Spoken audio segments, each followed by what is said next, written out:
Marekani haijawahi kutoa papa tangia kuumbwa kwa dunia. Ndio papa wa kwanza. Kwa lugha nyingine, Marekani na viongozi wawili sasa hivi wa kidunia. Swali linakuja, wataweza kuflow together?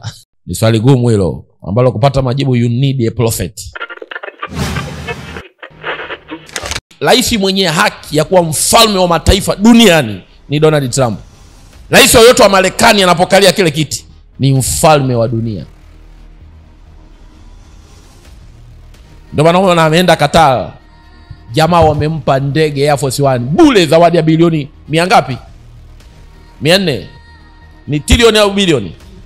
Trilioni 400.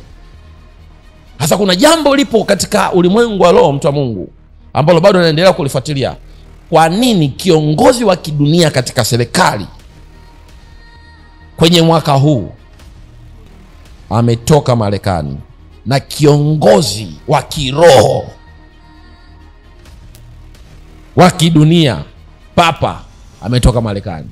Hapo kuna swali, hapo kuna ukakasi na kuna majibu watu wanatakiwa wayapate. Sio coincidentally papa ambaye na commander authority ya kiroho duniani, sio ya kiroho mtakatifu, mtu wa Mungu. Si mnaelewa? Yani kwamba papa akishazungumza, amen, hadi viongozi wa serikali wanasikia ametoka Marekani. Umenielewa? Alafu wakati huo kiongozi wa dunia ametoka wapi? Haijatokea kwa bahati mbaya. Kwa lugha nyingine, Marekani na viongozi wawili sasa hivi wa kidunia. Swali linakuja, wataweza kuflow together? Ni swali gumu hilo ambalo kupata majibu you need a prophet. Unanielewa nazungumza? Na sio kila nabii anaweza akaingia in the spirit realm kujua kwa nini equation ya kidunia sasa hivi imekuwa hivi. Marekani haijawahi kutoa papa tangia kuumbwa kwa dunia.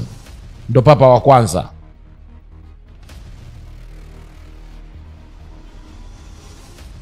Hata maajabu mengine, Donald Trump ni mlengwa wa makanisa ya kiroho. Unajua hicho kitu? Sio mlengwa wa Roman Catholic. Hata anapiga mawe. Si ndio? Lakini kwa nini yeye ana mlengwa wa kiroho, alafu papa ana mlengwa wa Roman Catholic? Kuna kitu hapo watu hawajaelewa, lakini yote yanakuja katika realm of the spirit, haki ya kitaifa. Sema haki ya kitaifa. Sema tena haki ya kitaifa. Sasa watu wanafikiria mambo yametokea tu. Hayajatokea tu, mtu wa Mungu. Lazima wakati mwingine uzame katika roho kujua kwa nini hili jambo limekuwa hivi, jinsi lilivyo.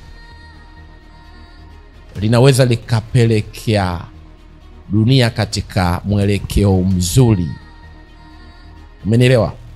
Ama watawala wawili wakistrike, kitokea tu sintofahamu kati ya papa na Donald Trump, unaweza ukaelewa sura ya kidunia itabadilika. Sura ya dunia itafanyaje, mtu wa Mungu? Itabadilika. I don't know kwa nini papa huyu aliingia sasa hivi anaitwa papa nani? Leo wa 14. Swali linakuja, kwa nini mtu akiwa papa anabadilishiwa jina?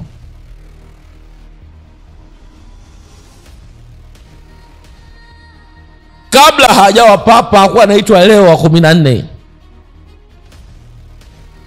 Kwa nini unapokuwa papa unapewa jina? Watu hawaelewi. Iko kule ziko haki zimefungamanishwa na majina. Lile jina ni spiritual power. Lile jina ni nini? Ni spiritual power, ni nguvu ya kiroho. Unajua papa Leo 10 na ngapi? 14. Amesema mimi natambua jinsia moja tu. Mwanamke na mwanaume, na ndoa ya jinsia moja. Na huo ndo msimamo wa nani?